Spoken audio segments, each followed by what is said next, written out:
নমস্কার বন্ধুরা, স্বপ্নের রান্নাঘরে আপনাদের সবাইকে স্বাগত জানিয়ে আজ আমি আবারও একটা নতুন রেসিপি শুরু করতে চলেছি। আজ আমি তৈরি করছি চিলি পনির। এই চিলি পনিরটা একেবারে নতুনভাবে নতুন স্বাদে আমি তৈরি করেছি, আর এতটাই লোভনীয় আর এতটাই সুস্বাদু হয়েছে, এটাকে বলে বোঝানো যাবে না। এই রেসিপি তৈরির জন্য আমি এখানে পনির, ক্যাপসিকাম, 1 বাটি গরুর দুধ, লঙ্কা কুচি আর পেঁয়াজটাকে এই চৌকো করে কেটে নিয়েছি। এবার একটা ব্যাটার তৈরি করব। ব্যাটার তৈরির জন্য মাঝারি সাইজের একটা চামচে 2 চামচ কর্নফ্লাওয়ার আর 2 চামচ ময়দা, স্বাদ অনুযায়ী ঝাল লঙ্কার গুঁড়ো, লবণ আর চা চামচে 2 চামচ গুঁড়ো দুধ। এই সব কিছু উষ্ণ গরম করে যে গরুর দুধটা রেখেছিলাম সেইটা দিয়ে খুব ভালো করে একটা ব্যাটার তৈরি করব। ব্যাটারটা বেশ অনেকক্ষণ ধরেই ফেটিয়ে নিয়ে তারপরেই আমি তৈরি করব। এর মধ্যে যেন একটুও দানা না থাকে। খুব সুন্দরভাবে ব্যাটারটা আমার তৈরি হয়ে গেছে। এবার আমি পনিরের টুকরোটা কিছুটা পরিমাণ এর মধ্যে দিয়ে দিব। যতটা দিয়েছি ততটা ভাজা হয়ে গেলে আমি আবারও এর মধ্যে পনিরের টুকরোগুলো দেব। এইভাবে ডুবোভাবে ভাজলে এই ব্যাটারটা পনিরের গায়ে খুব সুন্দরভাবে লেগে থাকে। এবার গ্যাস অন করে আমি একটা কড়াই বসিয়ে দিলাম। কড়াইটা গরম হয়ে যাবে, তারপর আমি পনিরটা ভাজার জন্য বেশ অনেকটা পরিমাণ সাদা তেল দিলাম।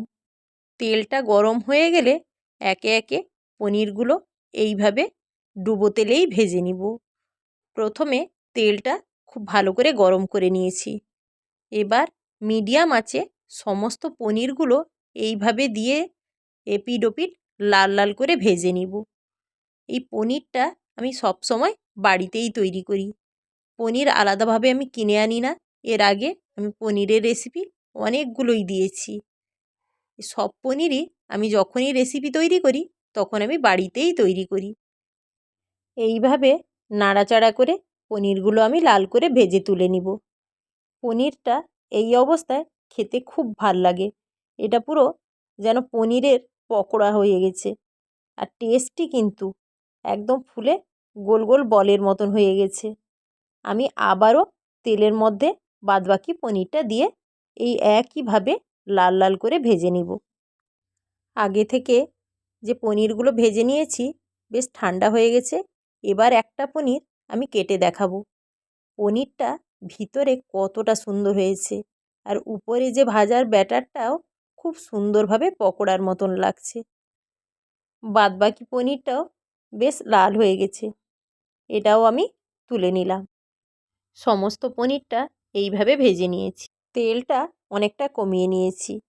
এবার আমি ওই তেলের মধ্যে টুকরো করে রাখা ক্যাপসিকাম আর পেঁয়াজ দেব, সঙ্গে কাঁচা লঙ্কা কুচি, অল্প পরিমাণ লবণ।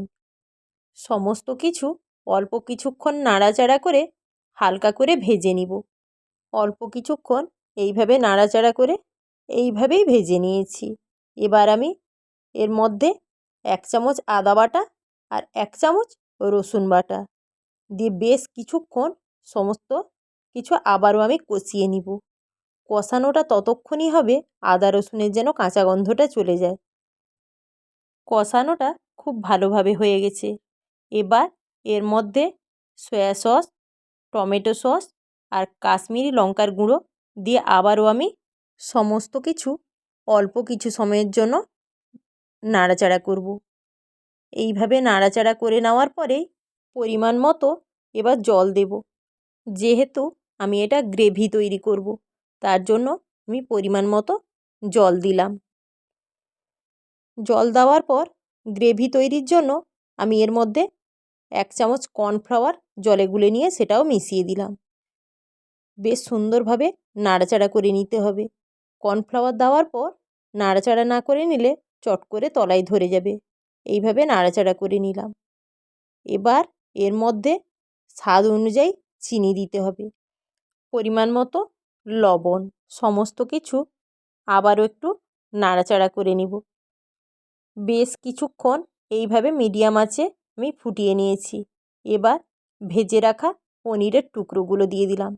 আঁচ এবার একদম কমিয়ে দিতে হবে, একদম কমানো আঁচেই এবার রান্নাটা হবে। এইভাবে খুব ভালোভাবে আগে মিশিয়ে নিব, মিশিয়ে নিয়ে এবার রান্নাটা হতে দিতে হবে। এইভাবে একদম আঁচ কমিয়ে বেশ কিছুক্ষণ ধরে আমি ফুটিয়ে নিয়েছি। রান্নাটা প্রায় অনেকটাই হয়ে এসেছে, দেখেই বোঝা যাচ্ছে রান্নাটা প্রায় তৈরি হয়ে গেছে। এটাকে কিছুক্ষণ গ্যাস অফ করে রেখে দিলে আরও এর ঘনত্বটা খুব ভালোভাবে তৈরি হয়ে যাবে। আজকের এই চিলি পনিরটা এতটাই টেস্টি, এটাকে একবার বাড়িতে তৈরি না করলে বোঝাই যাবে না যে এটা কতটাই টেস্টি। রান্নাটা পুরোপুরি তৈরি হয়ে গেছে, এবার পরিবেশনের পালা। আমার এই রান্নার ভিডিওটা আপনাদের যদি ভালো লেগে থাকে আপনারা অবশ্যই লাইক, কমেন্ট, শেয়ার করবেন। আর নিত্য নতুন রান্নার ভিডিও পেতে আমার চ্যানেলটিকে অবশ্যই সাবস্ক্রাইব করবেন। আর যারা ফেসবুকে দেখছেন তারা পেজটি অবশ্যই ফলো করে দিবেন। আমি ফিরে আসছি আবারও নতুন নতুন রান্নার রেসিপি নিয়ে।